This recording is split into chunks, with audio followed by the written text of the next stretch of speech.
Thanks for tuning in to another edition of the OFN Meeting Room on the Our Lads Football Radio Network as we talk Philadelphia Eagles football in less than a minute. But before we do that, here's the Our Lads Draft Guide. What are you doing? If you're listening to this show, if you're watching this, you have to have the Our Lads Draft Guide. I mean, it would be crazy if you didn't. The draft guide is available at ourlads.com.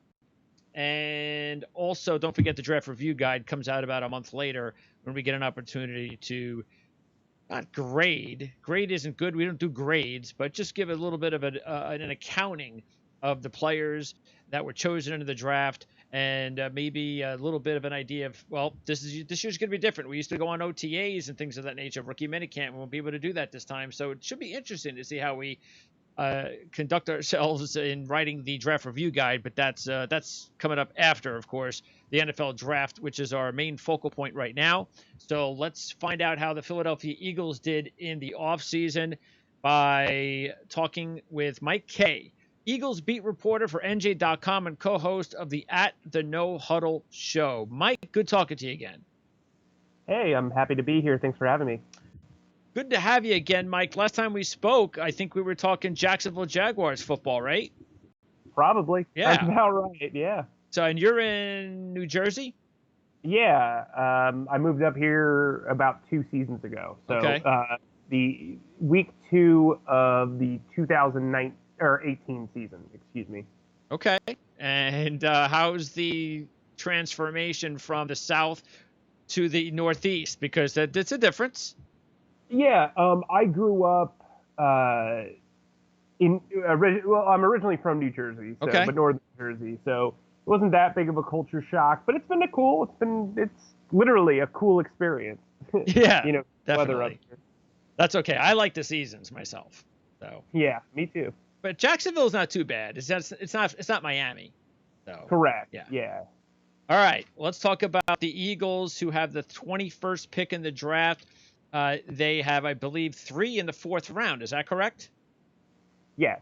3 picks in the 4th round. That's like gold to have 3 picks in the 4th round. And the cap situation is good. It looks like it's pretty good right now. As far as free agency was concerned, the big prize was Hargrave, correct? Yeah, I would say, well, I mean, they also traded for Darius Slay, but yeah, I would say free agency, definitely Javon Hargrave was the biggest addition. So, and then like you mentioned, you brought in Slay on a trade, so both guys will help to shore up the defense. So let's go ahead and start with the defense, taking a look at the potential team needs. I look on paper and I say, okay, if we're just talking defense, I'm going to look to the secondary. I know the secondary has been kind of a revolving door of players the last few years. So I don't know. Tell me how it's kind of looking right now. Again, we just mentioned Slay's on the team, but if you're looking at top player drafted, it's going to be in the secondary to start with. Would I be correct?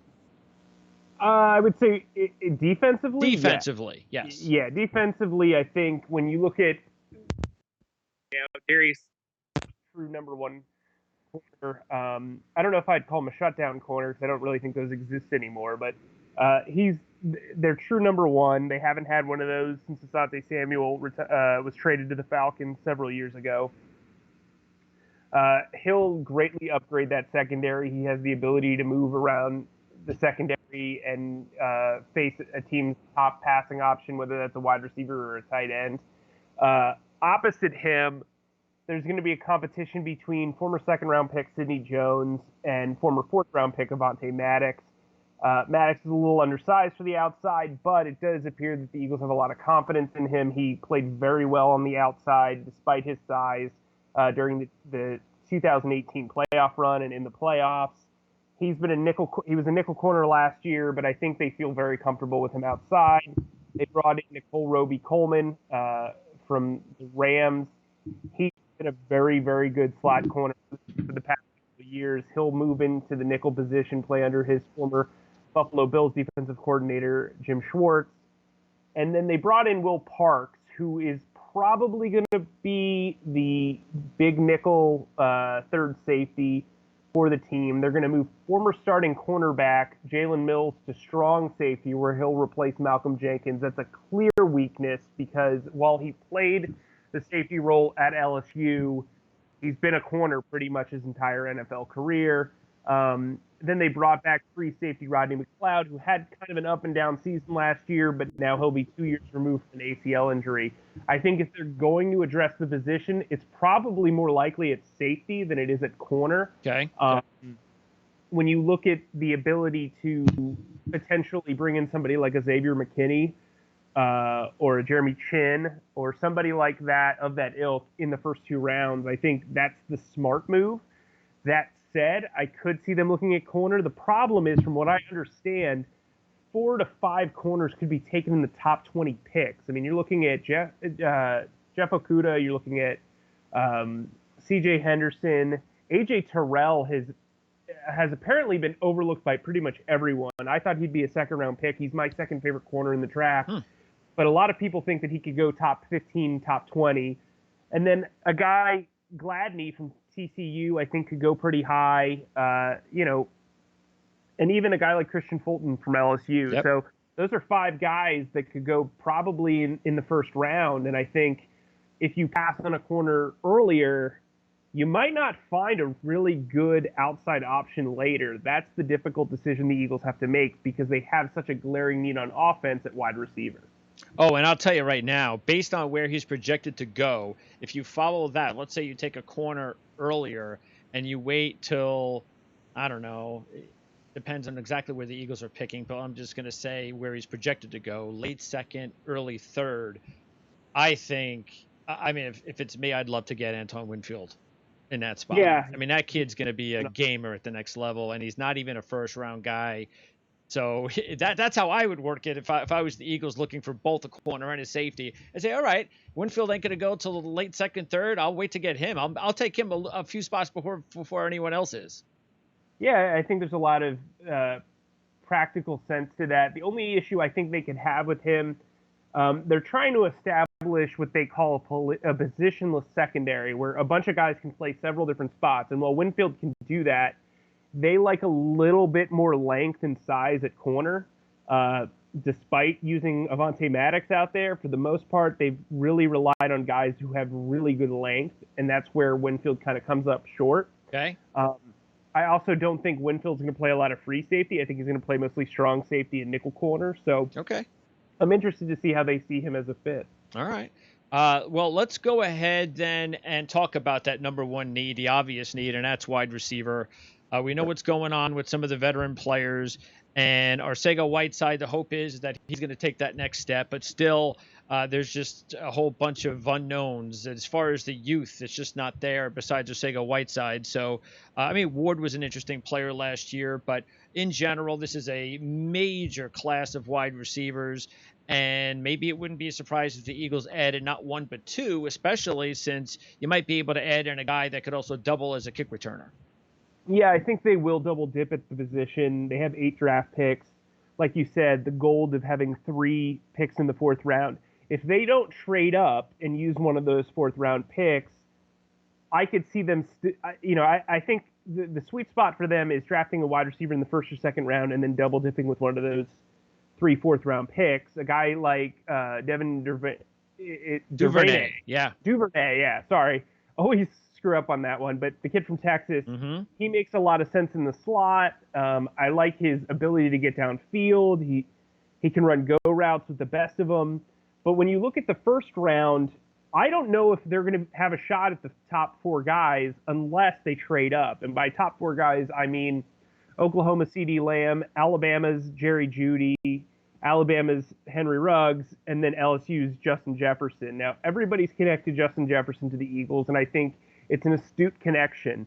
I think while a lot of people are hung up on him just playing in the slot, I think he would actually be a really good fit at the Z receiver spot in 12 personnel when there's 1 running back and 2 tight ends on the field. That said, if they miss out on those 4 guys and they still want a wide receiver in the 1st round, the guy that I would trade back for is probably Baylor's Denzel Mims. I think he makes a lot of sense. when I look at this class, we talk about how deep it is, Mm-hmm. but really, you've got a wild cast of characters. It's like the Batman's rogues gallery. You've got 5 guys that I think can be go-to targets in this draft. Okay. You've got the 4 guys I mentioned, and then Denzel Mims. But Denzel Mims is going to need a lot of work. I don't think his testing quite adds up. I agree. He runs a little stiff-hipped. He runs upright. His ability to create separation comes largely from gentle push-offs than his actual speed, where he ran a 4.38 at the combine. I would not take him at 21. The only way I would take him is if I was trading back and getting a 3rd-round pick. They've been connected to guys like TCU's Jalen Reagor, who's a really tough projection just because his quarterback play was so terrible for the last 2 years. I talked to ESPN's Kirk Herbstreit earlier today, and he just said, I think it's very valid to say the quarterback play held him back. He's, ironically, the son of Monte Reagor, who finished his career with the Eagles, had a coaching internship with the Eagles. So clearly they have a lot of connections, and if they wanted to know about him, they'd feel very comfortable. To me, I have a 2nd-round grade on him. Another guy who's interesting is KJ Hamler. I have a lot of Tavon Austin flashbacks with him. I think he can do really well in space, but I'm not going to take a guy who's under 5'11" in the first, 60 picks. I just like with where the league's going and where the Eagles need help. He's got an extremely high drop rate, which is concerning. And so I think when you look at that outlook, the drop-off in talent post those top 4 guys, it's difficult for you to say, hey, I'll pass on a 1st-round wide receiver, or I'll pass on even a minor trade-up for one of these guys. I mean, it's compelling that for every argument you can make for not selecting a wide receiver in the 1st round, you could make an argument for trading up for one. They're in a really compelling spot at 21. Yeah, I mean, I kind of put those 3 guys, Ruggs and Lamb and Judy kind of together, and then I'm not sure, but like where it would fit after that. But I kind of go, from 4 to like 10. I just think there's so many different ways you can go, and you didn't even mention Brandon Ayuk or Laviska Shenault. And I know a guy like Shenault runs a 4.58 at the combine, and it's like this just shows you that some guys have it on track speed and some guys have it on football speed, because that guy's a playmaker. I mean, I'm sorry, but that guy was a stud a couple of years ago. No, I don't know if he's had some injury issues, whether that's slowed him down since a couple of years ago. Maybe that would be something that you would definitely do your homework on. But it just shows you that with play, you got Ayuk, you got Shenault, you got T. Higgins. There are some other talented receivers out there later in the 1st round. Maybe not at 21, like you're saying, but and I agree with you on a few things.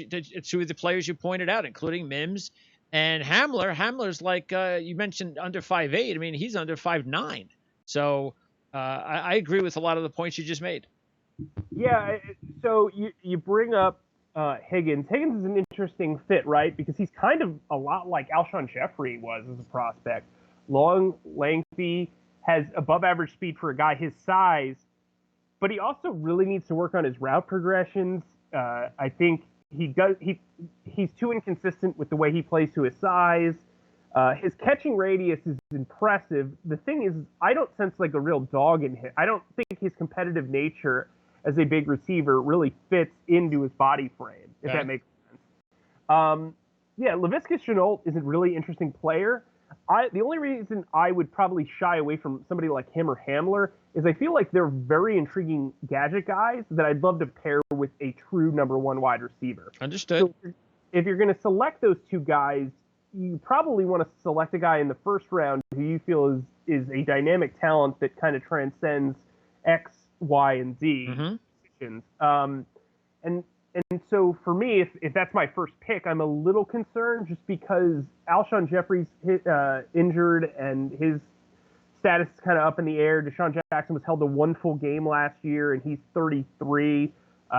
You mentioned J.J. Arcega-Whiteside, and while they have confidence in him, they drafted him to be the X receiver of the future. And I don't know if he's capable of getting off press consistently enough to be an X receiver. So you're looking at all these holes. They realistically need at least 2 prominent wide receivers in this class. And I totally forgot to even mention Michael Pittman, who's a 6'4" guy. I And like then him a lot. yeah, and then you got Chase Claypool, who's a 6'4" that runs a 4.44. So there's just a ton of guys. So and you were talking about Whiteside where he fits in, and this is important for anybody that's trying to match receiver with scheme. So give me like the top 2 or 3 out of the 10 top receivers in the draft, the top 2 or 3 that scheme wise fits the Eagles the most of what you think they're looking for. Well, so first I'll say that CeeDee Lamb and Jerry Jeudy to me transcend scheme, right? Yep, But absolutely. I would say Henry Ruggs is like the absolute perfect Z receiver. He's Deshaun Jackson with more physically strong traits in a lot of ways. A lot of people just want to talk about his speed. This kid can run routes. He's tough as nails. He's a complete receiver. I know the numbers aren't terrific, but he also had to contend with the fact that Jerry Jeudy was a hair Yeah, sure. him. You know what I mean? Yeah. And then I would say Justin Jefferson makes a lot of sense to me because I think when you look at people talk about being multiple, and I think when you have a hurry up offense, which the Eagles love to use, and Carson Wentz is extremely effective with it, you want guys that can play multiple positions. In my projection, Jefferson can play the Z receiver spot, which is normally held by Deshaun Jackson, and he. Well, the Eagles have two great tight ends. But what's great about Jefferson is if he's working the slot, you can move Zach Ertz out to the X receiver spot. You can move him to the Z receiver spot. Create different mismatches. That's what it is now, especially in the passing game. And I think if you're in hurry up, you can blend Deshaun Jackson and Justin Jefferson together. They can keep switching back and forth between the slot and the Z receiver position. And that makes them dangerous for opposing teams because if there's a guy who covers the top, who travels with the top option and they deem Jefferson as that guy, if Deshaun Jackson's getting put on a safety, Deshaun Jackson wins that matchup 10 out of 10 times. Sure. I think that's the intriguing part of Jefferson. What I would also say is the Eagles focus on red zone. They have their own red zone coordinator, which is Ben Press-Taylor, who's now the offensive. Well, he was the passing game coordinator in title now. Yeah. Yeah, we won't get into that on this show. Yeah, right. So anyway, and you look at the damage that Jefferson caused in college in the red zone, and I just think he's the perfect asset for Carson Wentz. The biggest issue for the Eagles last year was, one, creating separation. That's literally all Jefferson does. Two, they couldn't catch the ball. Jefferson has some of the most sure hands in this entire draft. He's strong at the catch point. He knows how to manipulate DBs with his route running and his ability to slow play routes. I think he's terrific. And then I'd say the next best fit for them is probably, it's tough. That third guy is tough. I really like Von Jefferson a lot, but I would probably go with Mims just because Mims has the ability to play the X receiver spot in a way that they've missed out on forever. The problem is he's such a projection, like we talked about. There's stuff on tape that does not match his athletic measurables. It's just not there. So I am a little concerned about that, but I do think from the standpoint that they need a dynamic number one wide receiver, there's 5 guys that can be that, in my opinion, who can play every down, who can move around, who can do extraordinary things. And 3 of those guys I've just mentioned, the other 2 were Lamb and Jeudy, who, like I said, transcend. Oh yeah. So if the Eagles are at 20, if they stand pat at 21, and the top 3 guys are off the board, then and everyone else is available, then Jefferson's your guy. Absolutely. Not even. I would throw the card at the virtual card at Goodell. Yeah. Okay. And then we talked about the secondary. Is it clear cut that the secondary and wide receiver are the major needs for this team, or is there another position that will join those top two needs? Well, I think you look at linebacker. They are extremely inexperienced there. They have one guaranteed starter in Nathan Gary, who just kind of became a starter last year. He's also very undersized, a former safety from Nebraska, entering his 4th year. He's going to probably play will linebacker. He'll play Sam in some sets because coverage is the best on the team. They have TJ Edwards, who they like, but really don't view as a 3-down player as of yet. He's yet to prove that. He's really not been in there on obvious passing situations. And then Duke Riley and, Alex Singleton are 2 guys that are kind of special teams aces who might compete for that starting Sam job, but I'm not really sure. I would expect them to take a middle linebacker in either the 2nd, 3rd, or 4th round. The sweet spot for them is probably 103, their 3rd round pick at the end of the 3rd round. Okay. Some names that I would throw out to you. I don't know if he makes it there, but Wyoming's Logan Wilson fits to a T what they want in linebacker play, former safety, really good ball skills. I believe he had more tackles and interceptions combined than any other player in college football the last 3 years. And then, another guy who actually has connections to the coaching staff is Troy Dye from Oregon. He's an athletic freak. I like him a lot. And then Davian Taylor from Colorado, who's also an athletic freak, more of a project. He seems to make a lot of sense for them. Marcus Bailey, right, from Purdue. Yep. He's another guy who could be very interesting. Evan Weaver from Cal. He makes a lot of sense, but he's got a lot of injury history. There's no ideal spot. I know that the Eagles really like Kenneth Murray. I do not think they'll draft one in the 1st round. They haven't drafted an off-ball linebacker in the 1st round since 1979. Yeah. So that probably will not be happening. But I do think they'll have some options. They just need to be smart with where they pick them. And then I think you also look at the defensive end position. Brandon Graham has a very cuttable contract after next year. He's getting up there in age. He's never really been – he's never had 10-plus sacks, but he's very good at forcing pressure. I think they need to find a long-term replacement for him. Okay. On top of that, they have a really big decision looming on Derek Barnett. His 5th-year contract option needs to be picked up by May. He's really been off and on throughout his career. He had a career-high 6.5 sacks this past year. That's not really going to cut it for a 1st-round pick, and I think if you drafted a defensive end, somebody like Notre Dame's Julian Aguara, to kind of put some pressure on Barnett, but also be a successor to Graham, I think that'd be a really smart move. Okay, sounds good. And then just last thing, I guess, is between the running back position or the backups at tight end or quarterback, which one would make the most sense or is the biggest need? Do you think the Eagles are set with their backup quarterback situation and where they stand at running back as well?